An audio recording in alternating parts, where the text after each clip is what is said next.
That's 11 straight wins for the Trojans. And they've risen to the #4 spot in the country. Sports Scene starts now.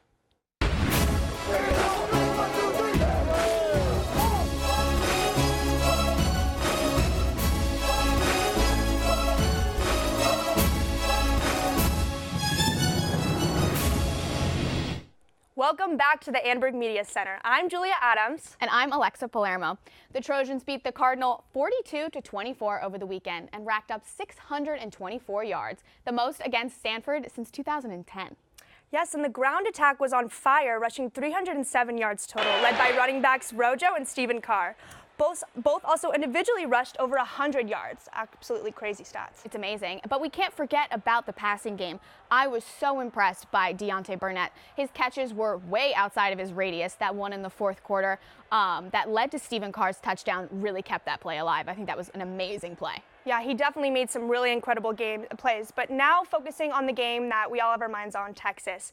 This game on Saturday is the first sellout at the Coliseum since 2013. Wow. Absolutely crazy. And those 92,000 people will surely make some noise in the crowd and definitely get those players riled up. Oh yeah, no, I'm really excited about that. It's going to be so loud, and I know Helton praised the crowd against Stanford that he felt like they were actually on the field, and it really contributed to how the guys played. I remember there were a couple downs that messed up the Stanford offense, and I think that was really great.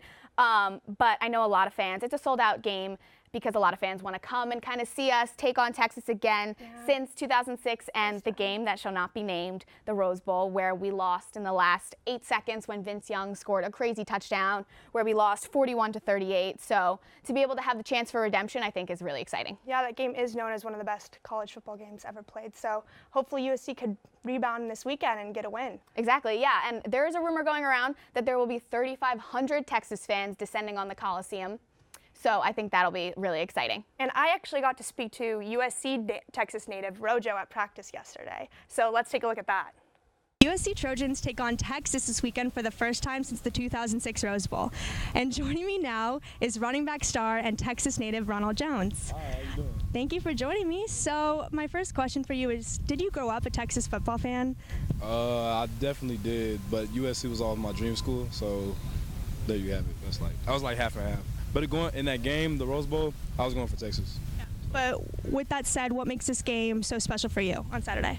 Just the anniversary and the fact that I know the players. You know, most of them I played against, competed against, and talked about what schools we were going to end up at. So yeah, I definitely have some relations down there with that team.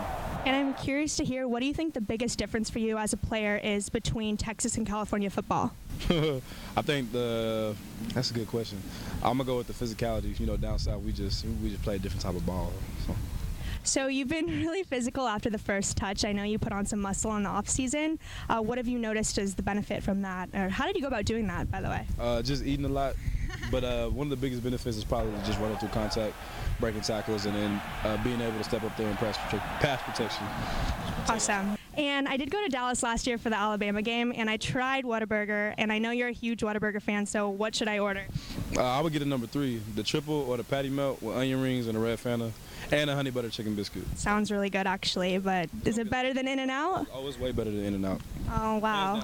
Okay, well, I'm a huge In-N-Out fan, so I don't know if I believe that, but I will try that if you say. Yeah, go ahead. You won't be disappointed, I promise. Okay, I believe you. Well, good luck Saturday. Thank you so much for joining me. We all know a lot about the 2006 Longhorns, but we don't know so much about the 2017 Longhorns, and Aaron Glazer is here to break it down. Sounds good, Alexa. Let's start off with their quarterbacks, and I say quarterbacks, the plural, because there are more than one to talk about. Here's why.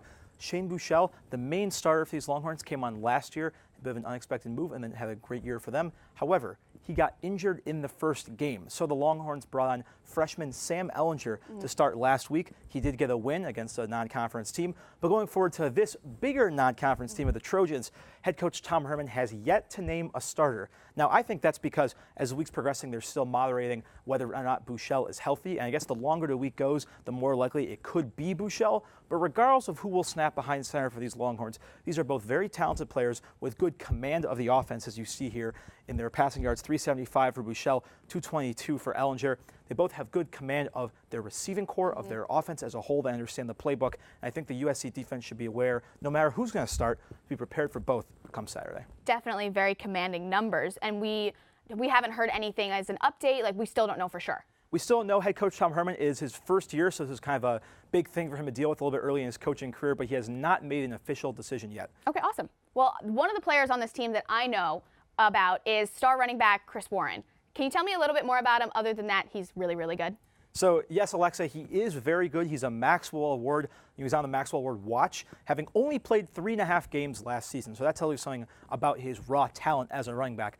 As a back, I think he's more of a bruiser type, kind of like a Marshawn Lynch type back. He relies less on, kind of quick slashes the way Bryce Love would, and more on just powering through the defense. And so for USC, their run defense has got to be good for the second week in a row. I'm looking at guys like Rasheem Green, like Josh Fatu on the line, and then guys like Porter Gustin, Cam Smith in the linebacker core to get at Warren immediately. He averages 9 yards a carry, which is almost enough for another first down. So he clearly has the power to continue extending drives down the field. And if I'm a USC defense, I need to stop that immediately. So it's putting an emphasis on that gap control. Absolutely. Awesome. Okay. And no team is complete without a wide receiver. So who do we got catching those balls? Well, for the Longhorns, they kind of, both Buechele and Ellinger like to look at a variety of options.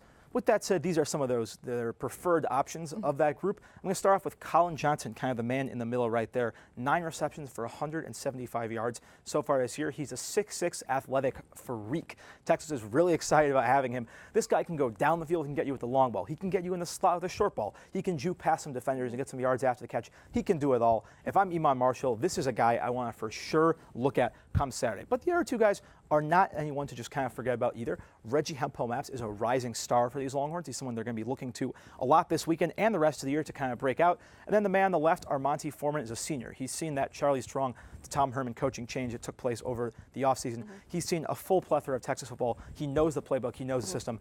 Come the Coliseum, which these players have, of course, been waiting for to take on a top 5 team in the Trojans. All 3 of them will be ready to go against USC. Awesome. I'm really excited. I am too. Thank you so much, Aaron. Now we're going to toss it over to Sarah, who has some diehard Trojan fans' heartbreak on film.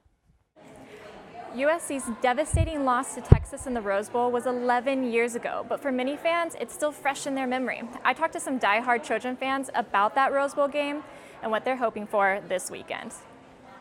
I love SC, so I was sick for a long, really it affected me for a long time. Oh, utter devastation when it ended.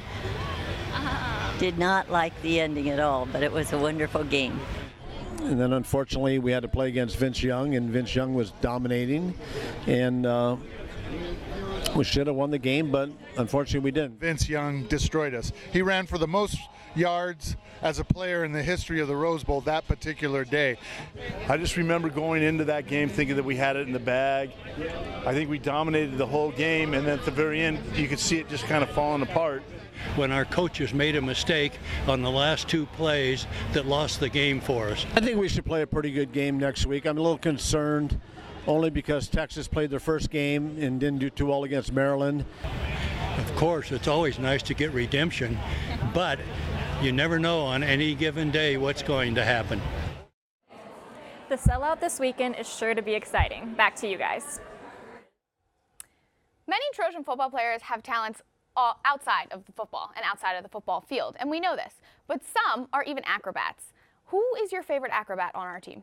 My favorite flipping Trojan comes from this past weekend, actually, when Rojo did a front flip into the end zone and scored a touchdown. That was absolutely crazy. Not sure if it was intentional or not, but it definitely looked really cool. Yeah. No, that's awesome. I can't believe he did that. I think he tripped, but who knows? My favorite is definitely Brandon Peely.